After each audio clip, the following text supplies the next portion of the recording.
Wow, that's like some kind of insane Irish jig done with guitars. Can't you see Michael Flatley dancing to that? Really fast. Really, really fast. Until he hurts his ankles. Yeah. Oh, he's unable to hurt his ankles. Really? Indestructible they're bionic, ankles. Yeah. That was Recover by The Automatic. Before that, you heard Empire by Kasabian.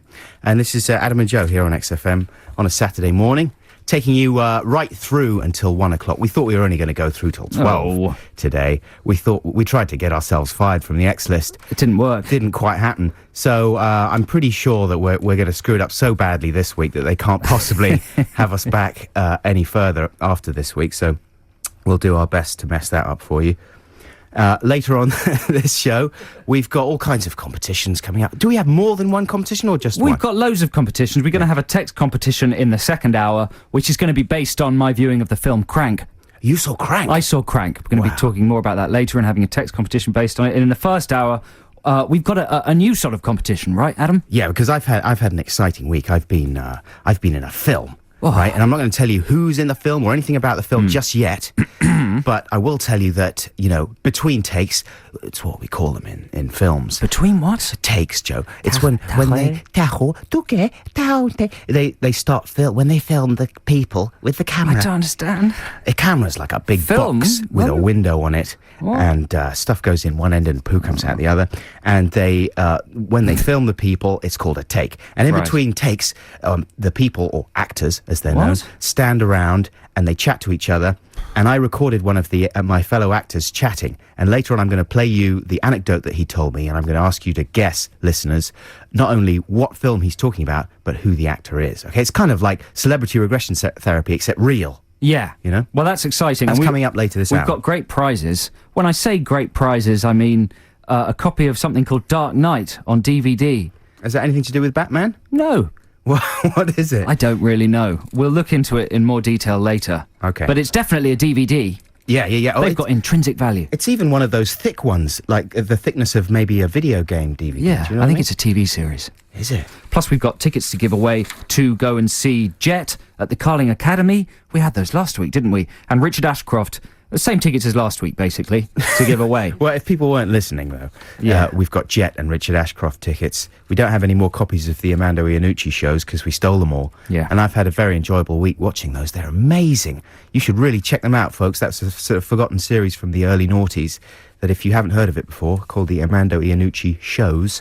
And it's available on DVD. There's a little plug for that. And we should play some more music now. This is KT Tunstall.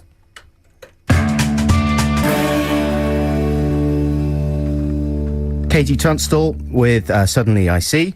Now, Joe, did you watch Jonathan Ross last night? No, I didn't. You didn't? So you didn't see Pete and Tina from Big Brother. What's her name? Nikki. Nikki. Yeah, Crazy Nikki. Crazy Nikki. They were guests, were they? Yeah, they were guests. And it was a very, very odd watch. Did you see that, Pete? No, it was bizarre. We've got a new producer today because Xanthi's gone to Bestival. That's right. Pete's here. Everyone's gone to Bestival. Yeah. It's an exodus out there. Really, it's a lovely weekend for it. Perfect. Pete's very professional, though, so you might get a better quality produced show this week. No insult to Xanthi. That's a joke, Xanthi. That's just a joke. She's not. She'll be at Bestival. She'll be drunk. She'll be asleep. She can say that safely. Yeah. Anyway, you guys missed a bit of weird TV last night if you didn't see Jonathan Ross interviewing these two, because I hadn't even watched Big Brother properly. I was aware who Pete was, and all of his special character and everything. Yeah. But it was just extraordinary because, I mean, the odds were stacked against Jonathan anyway with Pete's... with that level of fame and celebrity? Yeah, but with Pete's Tourette's outbursts as well, you know what I mean? And his kind of manic energy. Well, it gets worse when he's nervous, doesn't it? And he must have been very, very nervous. Yeah. And he was like, they kept on cutting to him backstage in the green room thing, swigging from beer after beer. He must have been fairly tooty by the time he actually got on the couch there. And he came out and he jumped on Jonathan and wrapped his legs around him. And Jonathan kind of plonked him down in the couch. Everything was fine up till that point. But more or less it was then the Nikki show. As soon as Jonathan asked her a question, that was pretty much the end of the interview. Because she started talking like... I didn't see Big Brother, so I was unprepared for her kind of nutty detachment. Because what's the deal with her? She gets angry a lot, right? Yeah, well, she's like a toddler. Yeah. She's like a woman with the brain of a baby. Yeah. And yeah, exactly. Which is brilliant in a way, because no one's done that before. Jade Goody had the brain of a toddler. Yeah. Yeah, 6-year-old. But Nikki's ramped it down to the brain of like a 6-month-year-old. An infant, yeah. A mewling infant. Yeah. Because she seems completely disconnected from reality. Yeah. In every meaningful way, you know. It's brilliant, though, isn't it? Yeah, kind of. But Jonathan was really flummoxed. And, you know, they sort of record that show ahead of time a little bit to give themselves a chance to Cut it down and stuff. But they had a real job on their hands, because she launched into this sort of unbroken, mad ramble anecdote about some party she'd been to in Brighton or something, where she thought that someone had spat on her. And it was basically this incredibly long anecdote, the payoff of which was that actually it was a water pistol.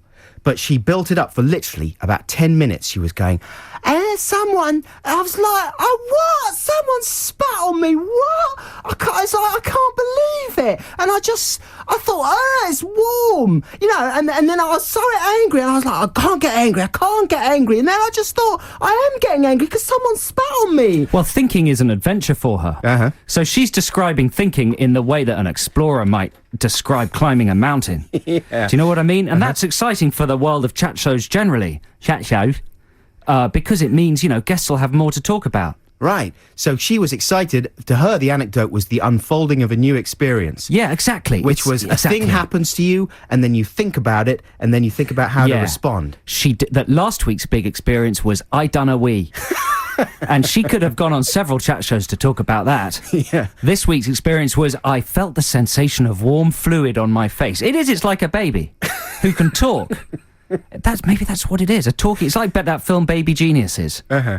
Only, with boobs. Yeah. And functioning adult body parts. Which is perfect. Yeah. You know? It was very surreal. And I think they've actually given birth to her in some kind of weird Heat magazine cloning lab. Cloning tank. They've got some DNA from, I don't know, Jade Goody and a couple. I don't know, a sponge. A little dog. A worm, a small tiny dog, yeah. And they've bred her. Uh-huh. So that they can keep their stupid magazine going. What a brilliant experiment. Yeah. That's the kind of thing that I'd be happy to fund. How could you get even better how could you go even stupider than Nikki, right? If Nikki is this generation's celebrity, what'll they do next year? How are they going to get more infantile than that? That's Somebody true. who actually can't, somewhere in a vegetative state? Well, no, because you can't have someone who who's... just gurgles and pukes and vomits and just laughs insanely. Would that be good? No, because But it's very sexy. Right. And naked most of the time. Yeah. Because it would be good if Nikki's clothes fell off. That would be the only other edge she could get. Like if she was literally like a kind of feral jungle woman. Yeah. Like the woman from Fifth Element or Jodie Foster in Nell. Or the lady in the lake. Yeah, exactly. Who just chirps and speaks nonsense. And then her top keeps falling off. Right. Like a nutty woman in the supermarket. What about that? I think that's the way to go for next year's Big Brother.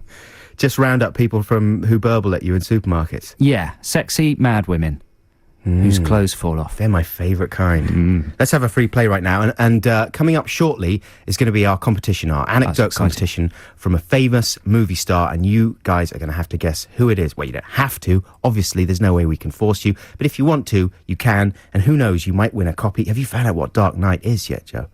No, I haven't. I'll do that during the next song. I'll do some research. Study the Box during Adam and the Ants. This is a track from their extraordinary album, Kings of the Wild Frontier, and it's called The Magnificent Five. Enjoy! Adam and the Ants with Magnificent Five. I've got a theory that Adam and the Ants are like the Strokes, or at least the Strokes ripped off everything from Adam and the Ants. That could be true. Except for the kind of... I mean, Adam had like a mad way of singing that was a bit like a sort of crazed Indian Apache man or something like that. Yeah. You know, he must be annoyed by the success of Pirates of the Caribbean. Adam Ant? Yeah, he must think, I want a piece of that pirate pie. Yeah, because he got all the pirate iconography in... If you do anything with pirates, you should immediately call him, shouldn't you? I would think so. Get him to do a cameo. Yeah. Or at least put his music on it. Or use him as a consultant. Because he's the closest thing to a modern-day pirate. He's the oldest, the only surviving genuine pirate. Is he? From the high seas. He's descended from piratical lineage. No, he's not, no. Is he not? He just released some records. Oh, you're confusing me. But he's a genius. And those songs, everything on Kings of the Wild Frontier, If you haven't got it, you really should get it. There's not a bad track on it. And I think of them as like the Strokes because each of the songs, like the one I just played, has like about 5 separate ideas that could be songs in themselves, all in one song. It's amazing. Such a wealth of invention and musical brilliance. Anyway, let's play some ads and we'll come back with some music and then our first competition of the day. Stick with us here. All right, I agree. XFM. Do you agree? Yeah, Cool. you have my permission. All right, man, here we go. XFM. That's Orson with No Tomorrow. This is Adam and Joe here on XFM. Competition time now. I'm going to line up the jingle. Yeah, jingle, jingle, jingle. Jingle all the way. Jingle bells. With Tim Allen. With Tim Allen. Is he in that? Jingle all the way. Arnold Schwarzenegger. Oh, you're quite right. If only Tim Allen had been in it. Imagine. Tim Allen is in the Santa Claus. Thanks, that was my confusion. Competition time. You could win a DVD or tickets to a show. You just never know. So sharpen up your brain and get ready to play. The prize, because the jingle mentioned you could win a DVD, and that is exactly what you could win. Or tickets to a show. Yeah, that's true. Tickets to a rock show. But the DVD is called Dark Knight, Night with a K, and we weren't really sure what it was. It's 3 discs, so we went on the internet database, and it says this is quite probably the worst TV show made in the last 25 years. On the back, it says, the only quote they've got is, "What more could anyone possibly want?" From Says Hello Magazine. That's got to be the beginning of a review that says, well, a lot. You'd think that, you know, with the setup, you'd think, what more could anyone possibly want? Then you watch the thing and you realise. Apparently, it's a radical new look at the Ivanhoe legend. About time, too. I've been waiting for that for years. What are the devil people on the front doing then? There's a big... I don't know. There's a man with red eyes and lots of teeth. Actually, there's another review from the Daily Mail that says it's a belter. 4 stars. It's a belter. So it could be brilliant. And you could win it if you get this competition right. And it's a new type of competition this week, isn't it, Adam? Yeah, this is like a one-off competition because I've been working on a film this week, which I'll tell you about a bit later on. But as I said before, in between shots, takes, whatever. Can we call it a DVD? Because I think the word film has fallen out of circulation. Right. Just say I've been working on it. We've been shooting a DVD. It may well go straight to DVD. Yeah, we've been working. I've been working hard on a DVD this week, and in between takes, I've been chatting with some of my fellow actors, Film stars. Yeah, some of my fellow film stars. DVD stars. And I actually got one of them to tell me an anecdote, or one of them was telling me an anecdote, and I whipped out my mini disc player. Did he know you were recording it? Well, I asked him if I could. Yeah, I mean, it was fairly obvious when I, put the microphone in front of him. Right. But he told me this anecdote about a film that he'd worked on, and I want you listeners to tell me what the film was called, and also what the name of the actor speaking is. Okay. It's that simple. And it's quite a tough one because if you use IMDb, the actor in question who's telling the anecdote is not actually listed as taking part in the film. So IMDb may not be helpful in this situation. So it's going to be really quite tough. Yeah, this is one for film buffs. For real film For nerds. DVD buffs. Anyway, here's the anecdote. It's sort of a couple of minutes, so check it out. Okay, so I get a call, midsummer, haven't worked for a couple of months, about doing a film in the south of France with Matthew Modine, who's one of my great, he did Birdie, he's a fantastic actor. And so I'm very excited about it. And also, what really captures me is that they say it's in the south of France and you'll be working with 2 orangutans all summer. And I thought, oh, that's fantastic. Orangutans all summer, me and me, actor's chair with an orangutan, fantastic. Anyway, so I travel down to the south of France, get there, introduced to Matthew Modine, who's just heaven, and they say, okay, we're going to do a familiarisation with the monkeys, but unfortunately the orangutans didn't get through customs, so now it's a chimpanzee from Lyon. I'm thinking, disappointing, but chimpanzee's still really cute, very lovely. I'll spend the summer with the chimpanzee. So we get to the room where we're doing the familiarisation, and the chimp's there with its owner, and it's got a chain around its neck, and it's going, and you're like, wow, and its teeth are really gleaming.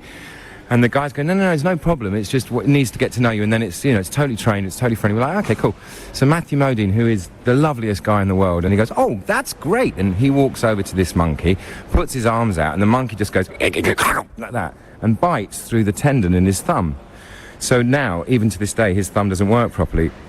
So There's a terrible furore. Everyone's really... and they kill the monkey. The monkey's killed, dead.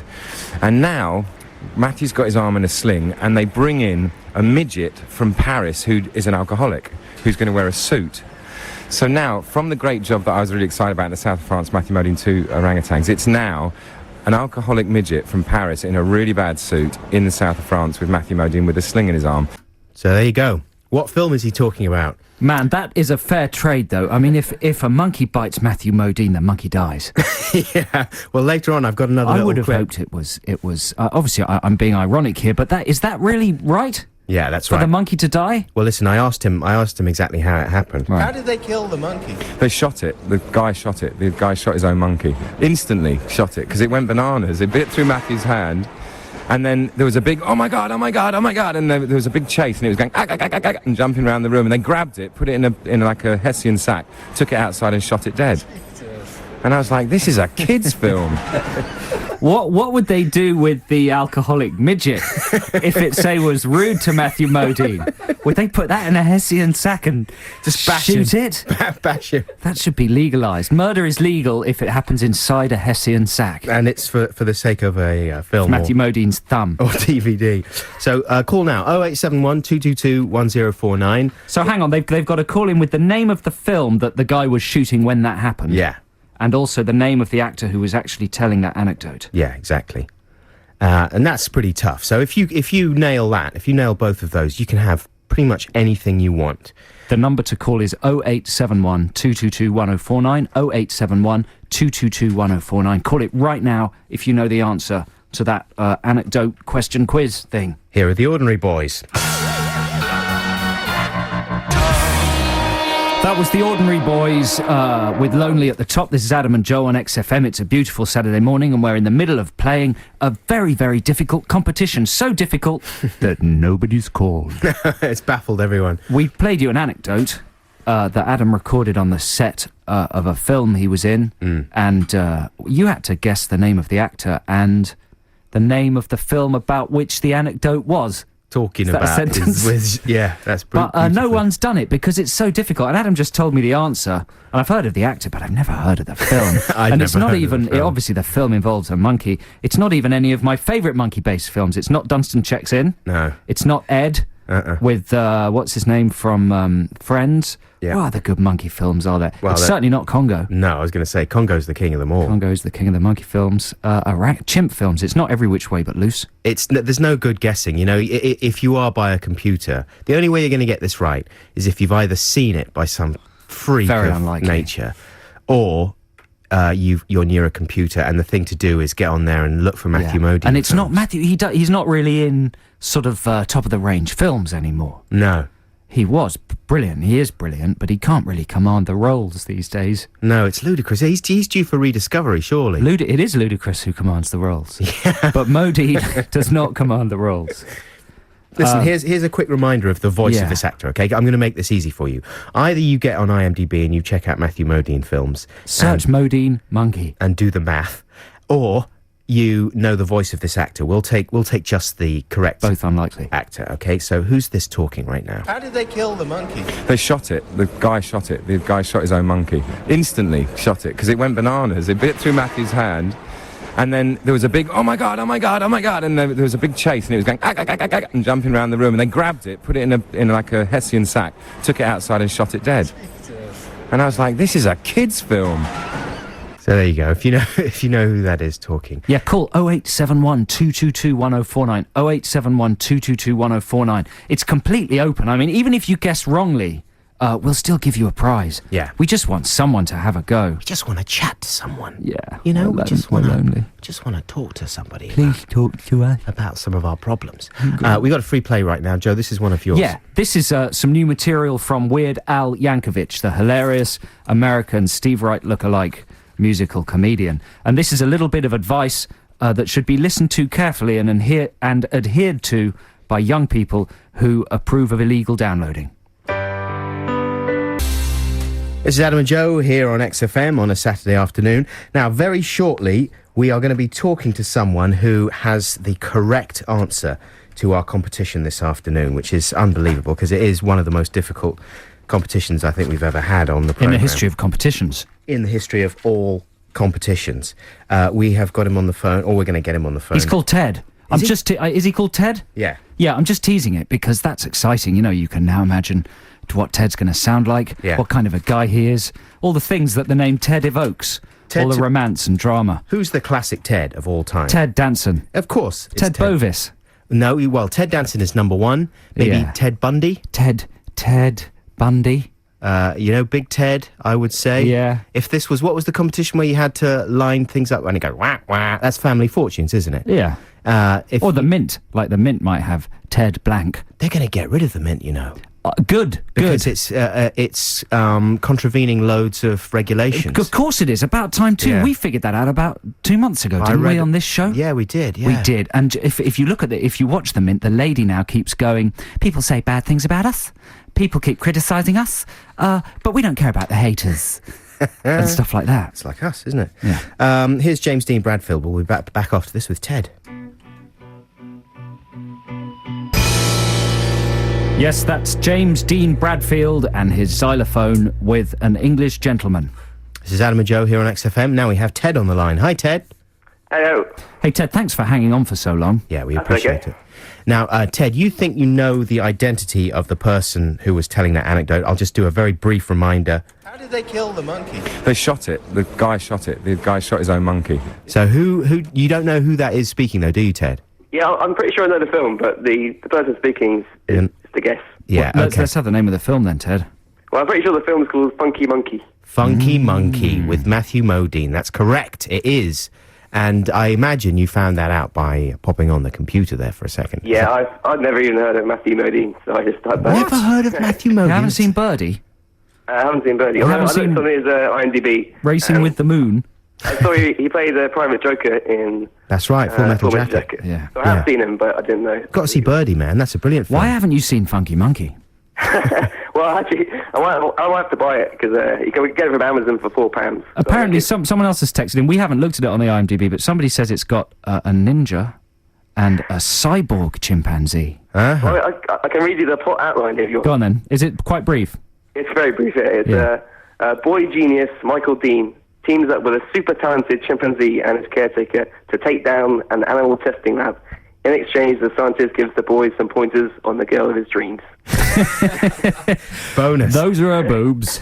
Those are her feet. That's where she lives. If you want any help with the pants, the monkey's trained. Project X, of course, is the other great monkey movie. Oh, that's a great... and Link, with Donald Link. Pleasance, Yeah. is a great There's monkey also movie. there's a whole series of most valuable primate films that are constantly on MVP. movies. Yeah, that's MVP, true. yeah, I've seen That it. is true. In fact, that's why I cancelled my Sky Movies subscription. Because there's only so many times you can watch Most Valuable Primates. So listen, Ted, congratulations. You absolutely got that correct. Would you like some kind of prize? Now, you've got an amazing choice. It's either... Who is the person speaking there? Oh, I'm going to tell you that. I'm going to tell you that right now, won't I? Well, that's exciting. Well done teasing it. very Like much. short-term teasing. Short-term That's very tease. good. In a second, I'm going to tell you the Yeah. name of the actor. At the end of this sentence, I will reveal the name of the actor. It was Jason Fleming. Jason Fleming He's one of the Lockstock He lads. was one of the stars of Lock, Stock and Two Smoking Barrels. Okay. And you'd know him if you saw him. He's a very familiar face, and he's one of my co-stars on this. He sounds like a very nice chap. He's very, very nice, and he's full of extremely funny anecdotes about all sorts of stuff. And thank you, Jason, for letting me use that one. But Ted, what prize? What's the options? Jet, tickets, 7th of November, Richard Ashcroft, 5th of December, or a copy of Dark Knight on DVD. And it's nothing to do with Batman. The jet tickets. Good man. Okay, we will send them to you. Stay on the line, and then our producer, Pete, can take your details. Thanks very much indeed for calling in. Ted, congratulations. Cheers. Cheerio, bye, lots of love. Bye. Okie doke, it's time for a few more ads, then the news, and we'll be back news. shortly. XFM. Wow, there you go, the Scissor Sisters with Don't Feel Like Dancing. We were discussing to what extent that track is it's just like a joke, a parody song, and how it's ended up sort of on XFM and in the NME, how they as a band have ended up with kind of indie cred, even though when you just strip away all the packaging and listen to the music, it's like a Bee Gees impersonation band. Yeah, it's like a very, very good sound-alike Yeah. of a track from Saturday Night Fever. Shouldn't that just be on Capitol? Well, it probably is on Capital as well, but they're a crossover They're so act, clever. aren't they? They're a bit like Daft Punk in that sense. Or a bit like The Darkness. Yeah. They're this year's big joke band. Yeah. And it's credible to be a joke, right? It's cool to be a joke. For and a that's little how they while. manage to straddle indie stations and pop stations. Uh-huh. Yeah. I think it's a bit rubbish.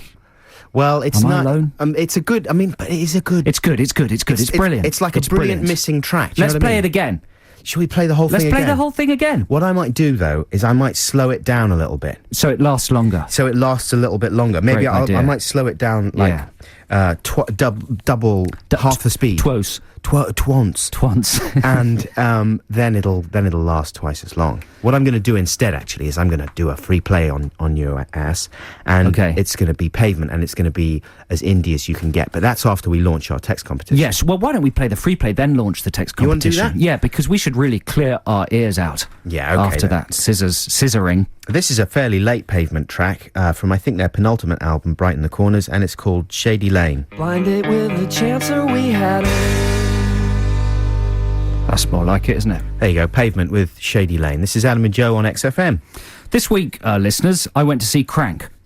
Crank, now that's got Jason Statham, also a lock-stock bloke. Yeah, Jason Statham, he's a fantastic actor. He's doing extremely well. Yep. You know, in America, making action films. He was in The Transporter 1 and The Transporter 2. Did an excellent job. And now he's in Crank, which basically kicks Transporter 1 and Transporter 2 to the curb. Really? It's quite the most extraordinary film, and I'm being sincere, I've seen in a long time. Who's it directed by? I don't know, a couple of guys who were stunt coordinators and special effects cameramen. Yeah.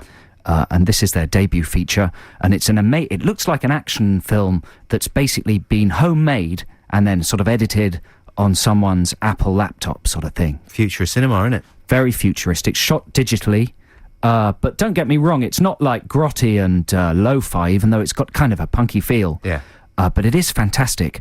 It's fantastic because it's got Jason Statham in it, Yep. and he's amazing. It's fantastic because it's basically like the film of the game Grand Theft Auto. Right. So it's basically just a character, and they don't bother with giving him redeeming features Yeah. or making him sort of human or identifiable, because who cares about that anymore? I don't. I certainly don't. No. I just want a bloke to cause as much carnage and have as much fun within the context of a film as possible. Do you know what I think about people with kind of understandable feelings and human problems? What?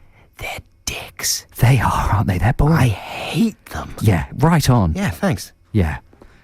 So it's got that amazing premise. Do you know the premise? Yeah, remind me of the premise again. He's injected with a drug that will kill him unless he stays very, very excited. Like, he's got to keep his adrenaline levels up, otherwise he'll die. So Right. it's the premise of that film, Speed, but within the human body. But what a brilliant idea. That is amazing. So it's basically a film about what you do if you've got Grand Theft Auto or one of those sandbox games, right? And you don't bother doing any of the missions. You just go around killing people, blowing things up, which is what everyone does anyway, So right? if he accidentally heard some Scissor Sisters, he'd be in trouble. Why do you say that? Because his heart rate would go right down. Would go all the way down, yeah, unless he was like a secretary. That's not fair, really. Scissor Sisters is exciting and danceable. If he heard some Jose Gonzalez, he'd be in real He'd trouble. be dead, yeah. So he has to stay excited through the whole film. There's a lot of swearing. There's a lot of unprovoked violence. Yeah. There's a great deal of toplessness. Is there? And a lot of blowing things up, a lot of shooting, a lot of car and motorbike carnage. It's non-flipping stop. That's like a weekend at my house. He runs through Los Angeles wearing a hospital gown with his Jolly Roger at full mast. Does he really? He does, yeah. No. Because his adrenaline is his blood pressure levels are so high that everything pops up to say hello No. and stays there. Yeah. Do you really see that? Yeah. And, well, not as like, it's under As the such. gown. It's Yeah, under the okay, gown. okay. But then he hooks up with his girlfriend, and put two and two together. Maybe I will. And they perform an act of love, is the phrase, in a public place while a busload of Japanese schoolgirls watch. A man gets his hand chopped off with a machete. Pedro from Napoleon Dynamite is in it. It's got more visual effects than a 70s pop video. Basically, it's incredible. Yeah, I heard one person telling me about a scene where there's a Japanese character talking and there's subtitles, and the Yeah. camera kind of swings round to get the reverse. Yeah. and the subtitles also swing round. That's correct. And are reversed. So in you the see shot. and there's all sorts of different subtitles in it. Like if Yeah. it's an Asian character, the subtitles will look as if they're on an import VCD, so they'll be all shaky with dots between the words. That's a good idea. You know, it's really clever and inventive, and I genuinely recommend you go and see it before it comes off, or if you miss it, get it on DVD, because you will not be disappointed. But anyway, it got me thinking, like, what an incredible premise for an action film, and premises for films are getting stupider and stupider. Obviously, there's the whole tedious snakes on a plane thing, but the idea seems to be to come up with a premise, regardless of reality or any kind of human interest, just come up with the most amazingly stupid premise that will deliver in terms of action. Yeah. And you're in the money. It's almost like the game you used to play as children, when you would sort of imagine the most gnarly way you could die or something. Yeah. And it was, someone would always come up with, you could slide down a banister that turned into a razor at the end. Yes. And stuff like that, you know what I mean? Yes, but less horrific, more about just a narrative premise that would provide you with no holds barred action, regardless of any kind of credibility or human interest. Yeah. So I was trying to think of some myself. Oh, brilliant. And that's the text competition, listeners. Text 83XFM if you can think of an action film premise that is as potent as Crank. Yeah. Okay, here are my ideas. Some of them are quite good, some of them aren't very good. Here's the first one. And this is just to get you thinking, listeners. Yeah. Homo car. Homo car. Homo car as in Homo sapiens. Okay, not gay Homo man. car. Okay. A world champion racing car driver gets his body all mashed up while failing to rescue his daughter from kidnappers. He has his brain, stroke upper torso, fused inside his car to create Homo car. It's like RoboCop. It's a little, and it's elements of Knight Rider as well. Elements of Knight Rider, Yeah. but he gets the car tooled up with loads of weaponry and then goes on an insane vengeance killing spree in his car. But he's a human car, so he can't get out of the car and go into rooms to talk to people. He just has to drive through the wall. Okay, and what about this? Man van, you could call it, if you just made it I like a Man slightly Van. larger car. Yeah. Man Van's better because Homo car might put people off. But it's a bit like Herbie on crack. It's like a contemporary Herbie, right? A vicious Herbie. Is that quite good? That is good, man. I like that, Homo car. Yeah, Man what about van. this? Yep. Invincible. Yeah. Right, not Invincible, Invincible. I haven't quite figured this one out, but it's a good title. Invincible. Yeah, the character's called Bill. Yeah. And somehow, basically, it's taking the premise that they used so well in Asterix and Obelix of falling into a vat of magic potion. Yes. They should use that more often. Because this guy, he's a samurai, he falls into a vat of magic potion that makes his body parts grow back when they're cut off. Okay, yeah, I like that. And then he goes on some sort of vengeance killing spree amongst other ninjas, and there's a great deal of slashing and hacking of body parts. Yeah. But they always grow back on him. That's always enjoyable to see as well, the CG with when Of course people's it is. limbs grow back. Of course it is. But he can't be completely invincible. He is invincible. Well, then he is how does- invincible. Well, then there's no jeopardy for in Bill, fact, though, that's is there? the tagline. He's invincible. He's invincible. He's invincible. Yeah? Yeah. Would you pay to see that? Yes. No. What else have you got? Okay, here's another one. This is a splatter version of Twister. Splatster. Uh-huh. Right? So a vast flaming iron ore meteor crashes into the Earth's atmosphere. And it causes lethal freak weather phenomena.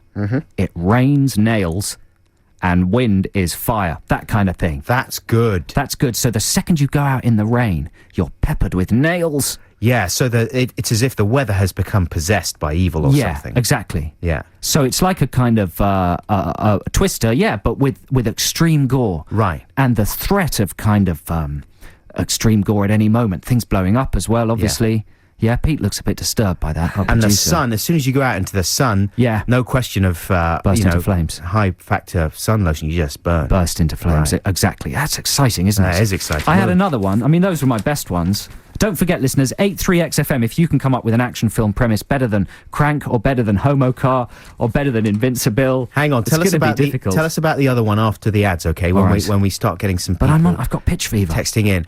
Man, don't lose that pitch notion, okay? But we have to play these ads. We'll be right back. XFM.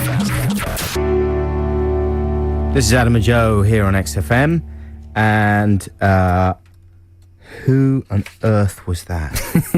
Oh, that was the Rifles. Okay, Of course it was the Rifles. with Peace and Quiet. With Peace and Quiet. yeah, sorry, Yeah. suddenly had a rifle block there. So, we've been asking you to text in your ideas for action films that are as kind of stupid and straightforward and rewarding as the premise for Crank, which is our film of the week. We don't usually have a film of the week, but we're going to have one this week. Yeah, that's an unironic thumbs up for Crank. For Crank. So are you ready to hear some of these pitches, Adam? They're coming in thick and fast. Hit me. Imagine that I am, who's the big fat bloke? Harvey Weinstein. Yeah, Harvey. Harvey, yeah, come on, Wop, hit wop, me. wop, I want to wop. hear your pitches. Okay, here we go. Yeah. Hydrophobo-sapien. Hydrophobo-sapien. Yeah, you see, you'd have to change that name. The kids will never remember that. Hydrophobic. So let me guess. He is afraid of water. No, come on. A water-fearing action hero, Right. because he nearly drowned once, fights the spirit of an executed serial killer that's been somehow channeled into his town's water supply. Water-related deaths ensue, Mark in Hornchurch. That's not the one I meant to read, but that's all right. That's not bad. What does he do? Just thrash around in water? Well, it would be a bit like The Abyss, wouldn't it? You could have all the water effects and a bit like... Like watery, yeah, but you don't get any gore or splatter from just slicing up a waterman. but you see the water could use it. It could form itself into sort of drill things that would go right through the guy's head. Oh, I see. You know, and explode people from the inside. You know, you could That's imagine quite a good. scene where all the water pours through someone's mouth and they just expand and expand and then just explode. Yeah, that would have to be the climax. Yeah, okay, here's a better one. Oh, I've lost it. No, here we go. Sleeping with the Fishes. The mafia throw a man into a lake, but radioactive waste speeds evolution, and he grows gills and a fin and returns to seek revenge with special aquatic powers. That's not bad. That's not bad, is it? I mean, again, just a man who looks like a fish killing people. It's not that exciting. Yeah, but, you know, a ugly fish. Yeah, okay. Maybe a puffer fish. That would be the thing, wouldn't it? With big spikes on him, he could just suddenly go whoop, Yep. and have these spikes. How about roll this around. from Peter? It's called King Killer. A man discovers he's 1/1,000,000th in line to the throne, so he kills 999,999 people in order to become king. That's quite good, isn't it? That's more like Crank, because it gives you the whole 90 minutes of action there, bang, in one line. You know what he's got to do. You know it's going to result in death and carnage. All he's got to do is do it. You sit comfortably stuffing your face while watching. Yeah. That is quite good, because you could have a little bit at the beginning where he works out the lineage and works out that he technically will inherit the throne. And he'd have to, all the million people he had to kill, or the 9,999,999, would all be toffs. And everyone loves to see toffs, get it? Don't they? Toff's in trouble. Toffs in trubs. Absolutely. Okay, how about this from Rob in Mile End? Robot cop.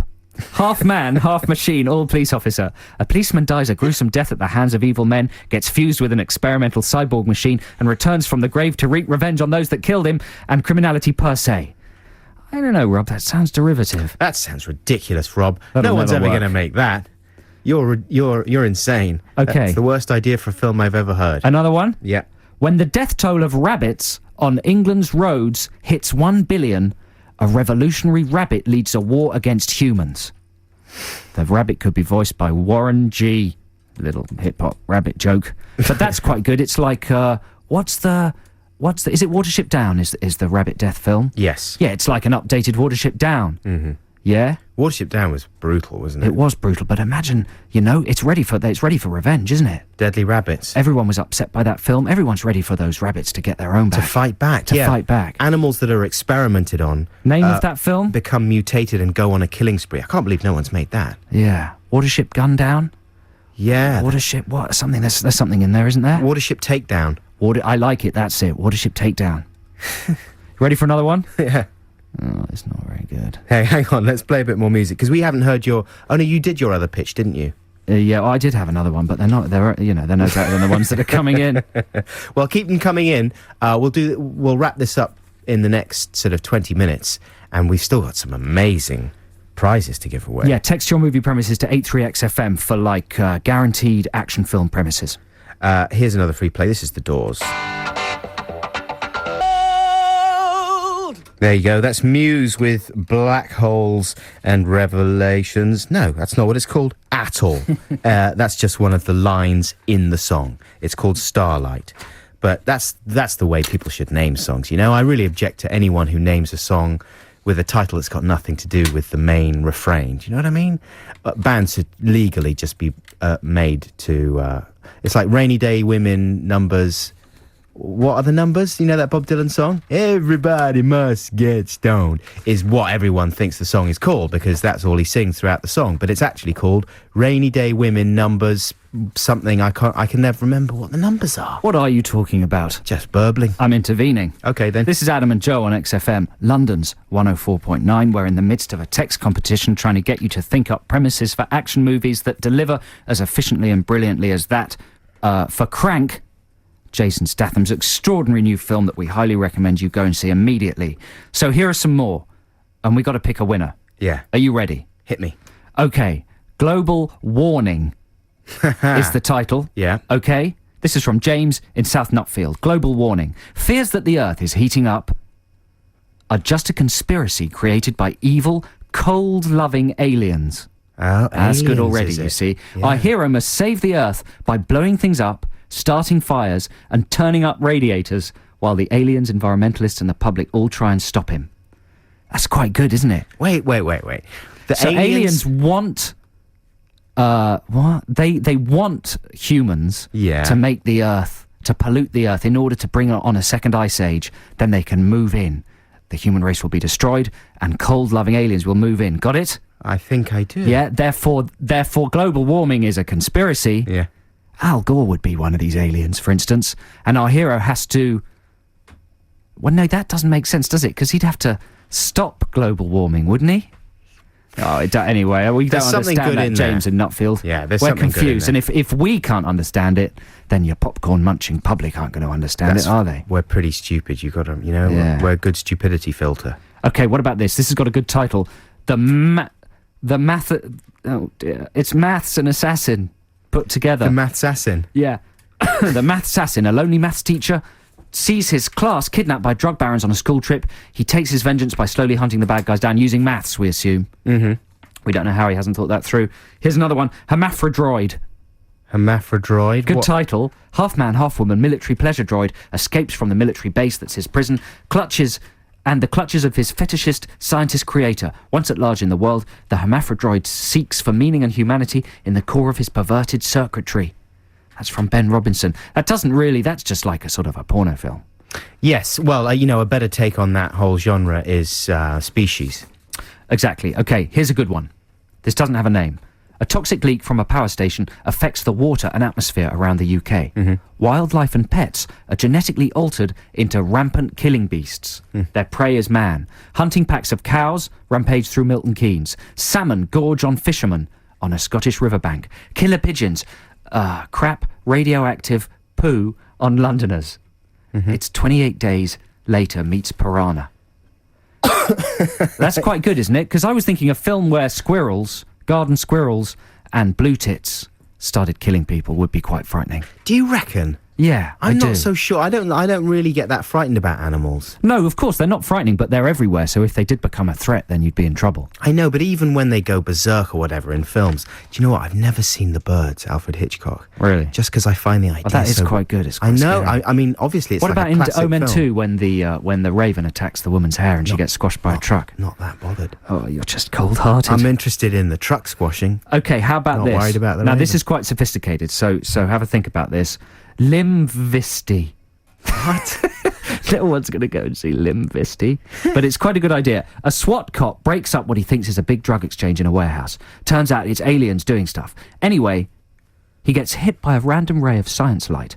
And because of his helmet and a bulletproof vest, his limbs go invisible, but not his head and his torso. Well, to cut a long story short... Limvisibility. Yeah, well, he spelt it wrong. Right. People think he's like a paraplegic with no limbs. Yeah. But actually, the limbs are just invisible. So he's like a he's floating able torso. to do a floating torso who can do karate on people. Now, that's pretty good, isn't it? That's That's from insane. Dave Gregory. Dave, Dave, you're a clever man. what were you doing Okay, last but night? possibly even better than that is Helicopter. A cop hell-bent on revenge is fitted with cranial rotor blades. He flies and hovers and shreds his enemies' awestruck faces off. That's like Inspector Gadget. Yeah, but with a gory kind of angle on it for That's true. for adults. They should do Inspector Gadget as a more adult thing, where he's just a killing machine. Yeah, they should. You know? They probably will now that you've suggested it. Okay, good. So who's going to win? I don't know. I'll give you... Do you want one more? Yeah, go on. This is from Glenn in Battersea. Bite me. A wildlife expert is accidentally given an overdose of broad-spectrum antivenom and has to travel the globe getting bitten by the world's most dangerous snakes to survive. Nice use of the phrase broad-spectrum antivenom. Yeah. Snakes, I might be a bit played out in action films, but I like the idea of a story based around the late, great... Steve Irwin, where he actually has to get himself attacked. He has to provoke animals. Right. That's they won't a be good able to do that switcheroo. for a while because of the tastelessness of the subject. You know? I don't know. I think that's actually an added incentive. He's been canonised. Strike while the iron's hot. He's been Dianified, you know. Has he? In Australia? yeah. Really? It's a real... I mean, national mourning. Dianified. I completely sympathise, though. I was very upset when I heard about poor old Steve, but, I mean, you know, you can't take away from the fact that that is quite a classic way to go. I mean, it's very sad, especially for his family. It's horrible. But, you know, Steve probably would have wanted it that way. I imagine everybody said that this week. But if you'd written a more poetic demise, well, rather you couldn't, is what I'm saying. So who's going to win the competition, man? I don't know. Let's decide. Let's play another record decide and see if we can get the winner on the line. Okay, let's do that. This is Scott Matthews with Elusive. That's kind of psychedelic and relaxing. That would be perfect for some kind of mobile phone or car advert. That's true, isn't it? Scott Matthews, he's big news at the moment. Hey, more exciting news. Go on then. We've got Hollywood's top pitchmeister on the phone. Ooh. Dave Gregory. Hello, Dave, are you there? Hello, sir. How you doing, Dave? Not bad, not bad. How's Los Angeles? Pretty kind of shiny. Yeah. Shiny people. Yeah. Shiny things. Dave, can you remind us of your pitch once again, please? Yes, I did spell it wrong. Limvisity. Limvisity. No, I read it wrong. You did spell it right, mate. Did I? Oh, you spelt it wrong the first time, then right the second time. Second time. That's nice. Limvisity. Yes, the Daniel Craigson, the cop, Yeah. gets hit by a science light, and his limbs... Wait a second, rewind. Daniel Craig's son, No, not Daniel Craig's son. but Daniel the character's Craig. called Daniel Separate. Craigson. Yes. I Wh- made up why? their name. Because Why? I made it up. That's Just good. That's a good reason. Yeah. So he's hit by a what? A science ray. Science ray. All right, Science just light. A ray of a science light. science light. So what are these? Is this just mean an angle poised lamp belonging to a scientist? No, it's much more sophisticated. It's burst out of a lab somewhere. It's something from, say, Mathmos. Yeah. I get you. All right. Yes, science light with atoms of science in it. Yeah. Yeah. And it hits him, and what happens? He breaks down the visual molecules of his limbs. The visual molecules. Visual molecules. And makes them unseeable by the human eye. Wow, you must be a scientist because you're using all these scientific terms. Yeah, there's a lot of technical Keep language going there. though. Keep going. This is a good pitch, man. Yep. And it's all backed up with long bits of science speaking. And yes, and then but these are the alien mafia did this by accident, by the way. Alien Mafia. Yeah, the alien mafia. And then he takes revenge on the alien mafia by beating them up, but they can't see his punches coming. So it's a bit like, what's his name in Forrest Gump? Who was that actor that had his legs CGI'd out? Yes, much like that. And, Gary Sinise. Gary Sinise, yeah. And he'll pretend to be a small, disabled, helpless chap, Yeah. but then suddenly leap up and kick 7 Wow. shades of Yeah. a certain excrement. That's good as well, because you get that thing, don't you? Apparently, if you have lost a limb, you often get a kind of ghost memory, Phantom a limb. sense memory of the limb. So it would be a terrific kind of wish fulfillment for people in that situation. Yeah, it's Everyone would see it. It's a big market. Everywhere. It's a big market. The pink pound. I don't know what sort of a pound that is. That's brilliant. You're very clever, Dave. No wonder you live in Los Angeles and Exactly, are yes. very wealthy. Clever, shiny people live here. So, Yeah. Dave, prize-wise, it's either a trip to go and see Spadeface, what's his name? That'll be Richard Ashcroft. Richard Ashcroft, Oh, yes. or Jet at the Carling Academy. No, we've given away the we've Jet given that tickets. away. Sorry, Yeah. or a copy of, Jet's gone. or a copy of Dark Knight. I tell you what, we'll throw in a copy of Dark Knight anyway, because Okay, so my options are done for yeah, me. we're not asking you, we're telling you. Did you want the Spadeface tickets though? Forcing a prize on me. Excellent. Yeah. That's fine. Yes, I'll go and see Spadeface. Go and see Spadeface and watch and then Dark watch Knight. Dark Knight when I get back. Yeah, you're. Thanks for calling, Dave. You're very clever, and good luck with the rest Thank of your you. film career. Your good work. Thank you. Oh, God Thanks, bless you. man. Have a great weekend. Cheers. That was Dave. Fantastic. Winning our text competition this afternoon. Right, we are into the final hour, the X list in a few minutes just after the news. Joe, did you have something to add there? Well, only that we've forgotten once again to canvass requests for That's the X list. This why is we're why it's being being fired. taken away from us. We've forgotten, we almost do it on purpose so we can just play free plays for an hour. Shh, don't tell Shh, anyone. and put fake names behind them. Yeah. But if you do have a request, text it in 83XFM and we'll endeavour to play it. Let's just rename it Good Music, Fake Names. the A&J list. The Good Music, Fake Names hour here on XFM. That's coming up shortly. XFM. Criminal. Oh, so that's, hang on, so we're back on air. Well, we're getting a code. That was a little disaster area there. Just dear. for a second, I pressed the wrong button there. I always like to press one wrong button a week, and I pressed the wrong one just there. So you heard little man trail there. Yeah, that was exciting. Little Man looks like a really good film. The Wayans brothers I'll playing see a... anything by the Wayans brothers. Yeah, he's a gangster on the run and he has to hide out in the body of a baby. Mm-hmm. Or he pretends to be a baby. I don't know, but it's got hilarious jokes about, like, sexualizing breastfeeding. Yes, exactly. Which is funny. I've been waiting for someone to sexualize breastfeeding. It's the last thing not to be sexualized, so it's about time too. Well done, Wayans brothers. Yeah, because anything with babies behaving as if they were randy men... Yeah, is useful. Is very funny. Societally. Absolutely. So listen, we're in the final hour here. This is the X list, and that was Beck, of course, with New Pollution kicking us off there at the top of the hour. If you have any requests, if you'd like to hear an XFM classic of any kind, then give us a call, 0871 222 1049, if you'd like to hear a song or dedicate a song or whatever you want. If you just want to chat, give us a shout. And I'm going to be telling you about my exciting week as a movie star. Wow. Later on. But right now, here's another free play. This is one of yours, Joe. And Yeah, this is The Far Side with She Keeps On Passing Me By.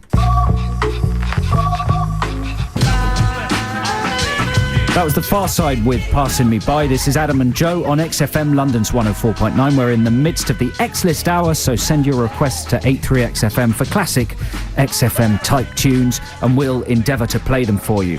Now, it's Hollywood anecdote time, because my radio partner, Adam Buxton, has secured a part in a film. yeah. And now tell us about this film, Adam. What is it called? Well, it's a film called Stardust. Right. Is it based on the famous Neil Gaiman book of the same name? I don't think it... Yes, I yes, don't it think is. the book is called Stardust, though, is it? I don't know. I think it's got a different title. I've never read any Neil Gaiman. I'm ashamed to admit, but he's enormously popular and has a huge global following. And this film's directed by Matthew Vaughn, right? The director of Layer Cake. Mm-hmm, Also right. one of the Lock, Stock. Exactly. He's the producer of Lock, Stock. Erstwhile producing partner of Guy Ritchie. Yeah. And so you were up at Pinewood, Yeah. right? Which is a glamorous collection of barns. It's exciting. Well, basically what happened was that Noel Fielding from the Mighty Boosh was supposed to be in this film, but he got ill. Right. Unfortunately, he's okay, I'm glad to say, but he wasn't sufficiently well. So you filled in. So I filled in right at the last moment, which will disappoint Boosh fans, no doubt, but it delighted me because I was able to be part of this amazing film. And although I'm not actually in any scenes with the following people, I'm able to say that I'm in a film with Robert De Niro, Michelle Pfeiffer, Claire Danes, Wow. Ricky Gervais. Not Ricky Gervais. He's the Yes. world's greatest actor. He's the world's greatest actor. And all these people and many, many more very But talented you people. play, right? Am I right in saying you're one of a kind of chorus of ghosts? That's right, Who yeah. are like a Greek chorus. They comment on the action. Yeah. And so you were doing some stuff dressed as a ghost against a green screen. I'm thinking of it being a bit like Rent-A-Ghost. It's very or much Neil like... Jordan's High Spirits. It's exactly like Rent-A-Ghost. Yeah. And Who I'm are the other kind of- ghosts? The other ghosts, well, there's 7 of us in total. Mark Strong, do you know Right. him? He was, he's a really talented actor, and he's just been in Sunshine. Fine. Whatever. Hit us with the big names. Anyway, okay, well, he is a big name. Rupert Everett. Yeah, that's more like it. Yeah. And the other ones are people that you'll know from TV shows, people like Mark Heap from Green Wing, Yes. who plays the Crazed Doctor, and he was also in Space, of course, and David Walliams, Yes. UK King of Comedy, And What about Rupert Everett? Rupert Everett, what about him? I talked Didn't about you him. mention he was in it? Yeah. Julian Rhind-Tutt, he's Right. also in Green Wing. There's the handsome And blonde how were doctor. they? I'm interested in how Jason was Fleming, of how course, was who Everett? told How was our Rupert anecdote. Everett? Everett. Well, the thing is about the other ghosts, right? I've got quite a serious wound as a ghost. I probably shouldn't say too much about the thing, although I did ask if it was okay to talk about it, and the writer of the film told me that it was okay. But anyway, so I've got a little wound. Basically, I've got a sort of head trauma. I've done a couple of films this year, and in each one, I've had severe head trauma of some kind. Yeah. And in this one, I'm also quite badly damaged, but my face is okay. But the other actors have to have like massive, quite extensive prosthetics because they've all been killed in various gruesome ways, and that's why they're ghosts now. And Rupert Everett is one of the people. Williams as well also has a lot of makeup. They got like 4 or 5 hours of makeup every morning. And it's really horrible and uncomfortable for them. And they have to go around, like, for the rest of the day, for 10 hours, wearing this stuff. It's really grim. So they go into a little private place. Not as grim as doing an actual job, though. I would say it is. Do you think? Yeah. I mean, it's really uncomfortable. And they have to... It's so itchy and horrible, they can't touch it or anything. It's really hot in the studio and under the lights and everything. And then they've got to, act as well on top of the whole thing. So basically they kind of zone out and they go inside themselves and they go very, very quiet. But obviously I don't know Rupert Everett that well, so it's quite frightening and intimidating because he's quite a big acting star, And I was nervous anyway because obviously I'm not like a well-trained, skillful actor as such, and I was worried that I would just be, persecuted by these people who are thinking, what's he doing here? Why the hell have they got him in? I thought Williams might do that, but he's not. He's been very nice, Dave. It's been very nice to work with him. Terrific stuff. But I asked Rupert Everett about, when I did have a little chat with him, I asked him, the main thing I wanted to know was, what was Bob Dylan like? Right, because he was in, what is it called, Hearts of Fire? Yeah. That weird 80s film. That's right. Where he plays, Rupert Everett plays like a brand new rock star, and Bob Dylan is the kind of Yoda figure, that kind of older mentor figure, right? Yes, Yoda is a very he looks accurate a bit like Yoda description of what Bob Dylan is like now, actually. That he is. And what did he say? What did he say Anyway, about Dylan? He said Dylan was amazing. He was like a real big Dylan fan anyway. We were talking about the new album, the fact that the new album's really good. New album's number 1, Is it? Yeah, it's not bad for like a 60-year-old Well, Timberlake will soon knock man. that off. You reckon? Yeah. But he said that Dylan was great, but when they made the film Hearts of Fire, Dylan was going through the tail end of quite a long period of being a bit of a druggie and drinker. So he was fairly addled most of the time, I think, and didn't do too much chatting. But they had to shoot a scene in the back of a limo, and the limo was on a sound stage, like in a studio, And so they were just in this limo the whole afternoon, like hours and hours. They just sat there and acting away. And at the end of finally they wrapped the scene, and they got out of the limo, and Dylan just said to Rupert Everett, "Where's the hotel, man?" He thought they'd been driving around in a real car to a hotel. He said, "Well, I can't see the hotel. Where is it?" Oh, dear. He must probably be a very good actor because he just thinks everything around him is actually happening. It's real. That's why he's such a great actor.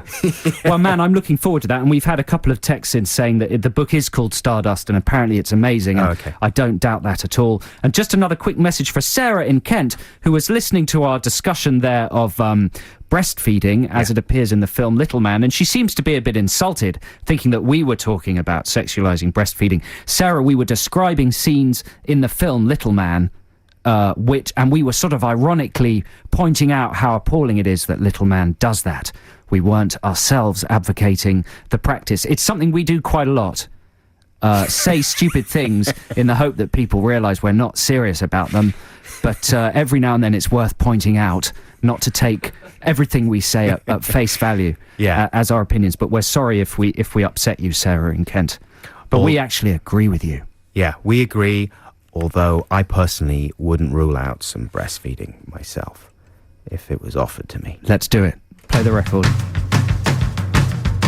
This is the Dead Kennedys with California Uber Alles. And this is My Breast.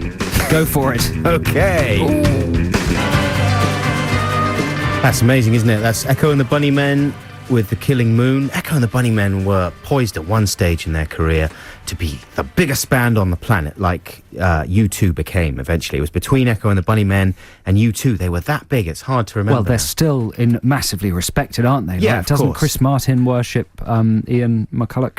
Yes, he does, absolutely. No, there's no question. They're still Discerning people would rate them higher than U2, perhaps. Yeah, absolutely. But yeah, that was a fantastic track. This is Joe Cornish and Adam Buxton here on XFM for another 26 minutes, I don't know, something like that.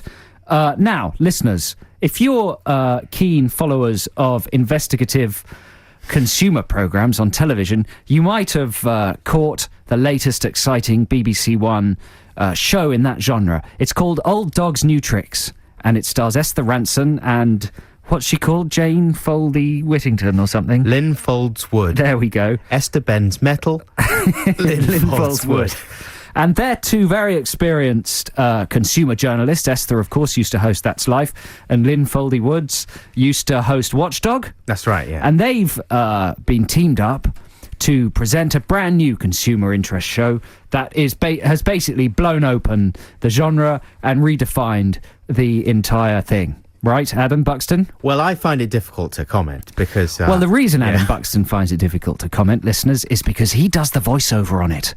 And I was startled to turn on the telly and see this extraordinary programme and to hear my comedy partner, longtime friend, voicing it over. So I'm going to tease him about it now. I would like you to join me as we listen to some clips from Adam Buxton's voiceover of Old Dogs New Tricks. I should describe the show first a bit, though. Yeah. Basically, Esther Ranson is in denial about her age. And these are all Joe Cornish's opinions. Nothing to do with Adam Buxton. He doesn't agree with this at all. So she's made herself... She's a lovely, brilliant, talented broadcaster, but she's painted her hair bright red and her lipstick's bright red, and she's wearing jeans designed for a 13-year-old, and the rear view is very odd. Well, she was made over, wasn't she, recently, for a show? She was given a completely new look. Right. And I think... By Dr. Frankenstein. Come on. Come on. She does look odd, though. She looks great for a woman of her age. Well, I don't know. It depends whether you find that. I would find a woman who was more natural looking attractive. But anyway, that's just me. That's just me. And then, but she's a brilliant presenter, and she's sexy and vivacious and spunky. Can I use that word in the 50s sense? Yeah, I'd like you to. Whereas Lynn Folds Woods is kind of more hard-boiled, slightly grumpy, but in a very exciting way. And basically the scenario is this. They've got a funky flat, like a warehouse flat. It's all painted white. There's fluffy mirrors and cool egg-shaped chairs and state-of-the-art laptops. And these two women hang out there investigating consumer affairs in a very, very stylish way.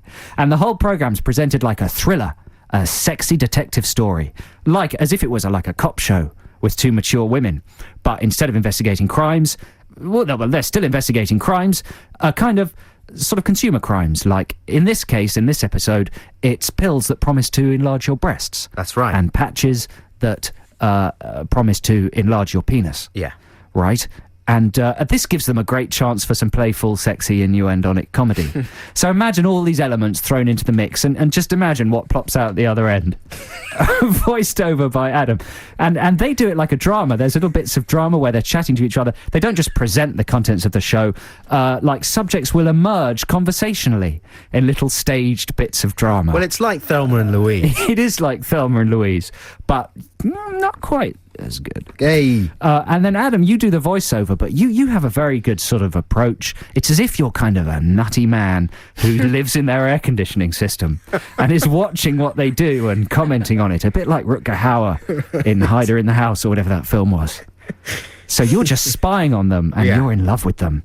And you're excited by everything they do. So let's listen to Adam's opening bit of VO from the top of the show and just get a handle on your tone and the way you approach it, because it's very impressive. Oh no, that's the wrong one. No, that's a record as well. Here we go.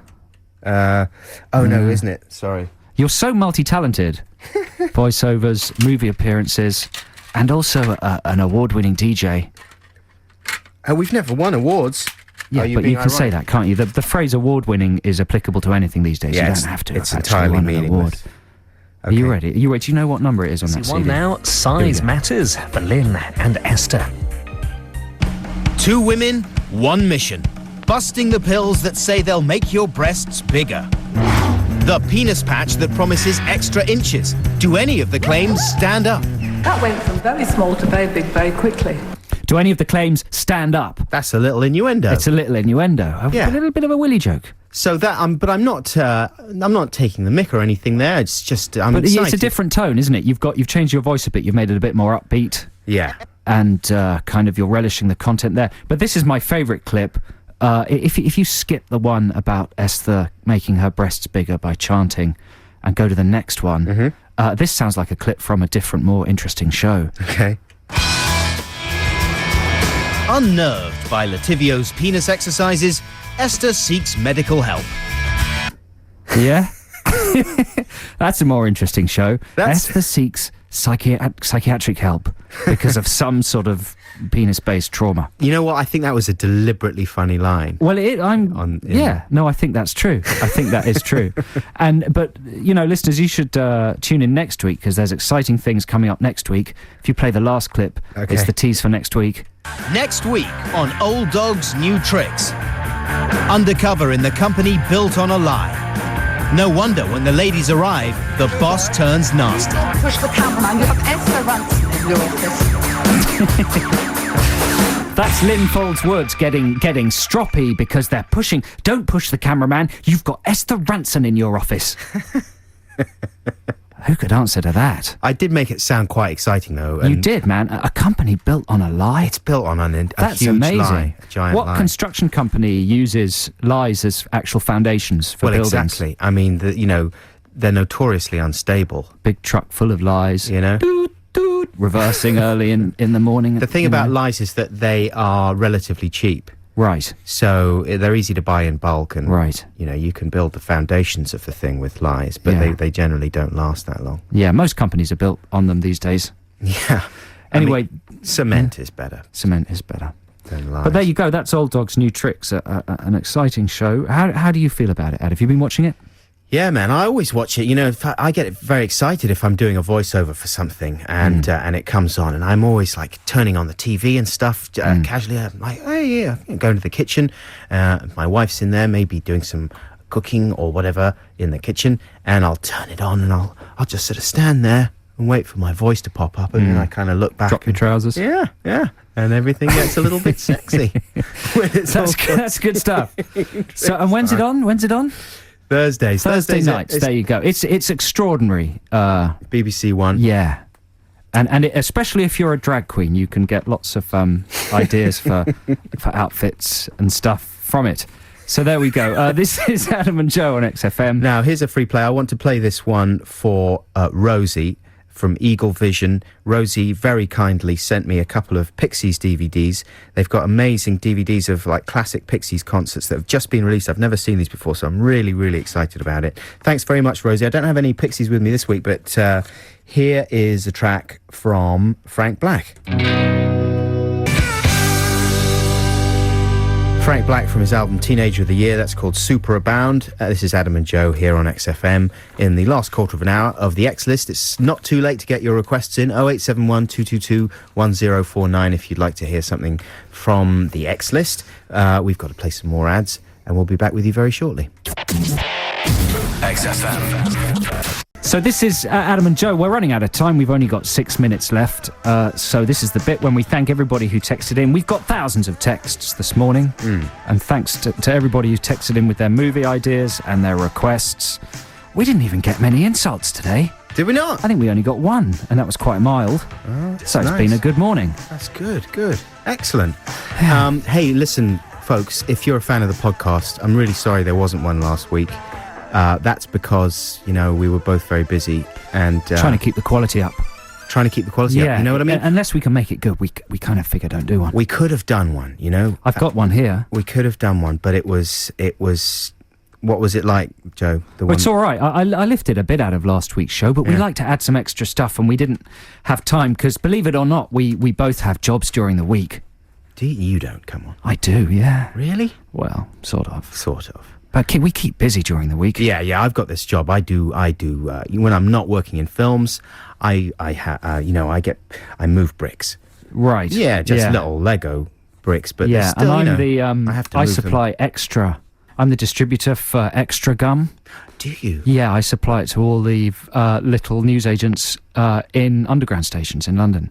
Right. So I just go around with a van and Could you supply them with more of the blue boxes? You know, the larger boxes with of the Extra. with the flip Yeah, top. sure, And can sure. you do something about the design of the flip top thing? You know, because you raise I it, don't have that much influence. but the aperture there is not sufficiently large. You just want to knock out a couple sometimes. And Right. You have to really shake Right. it around to get Yeah. them.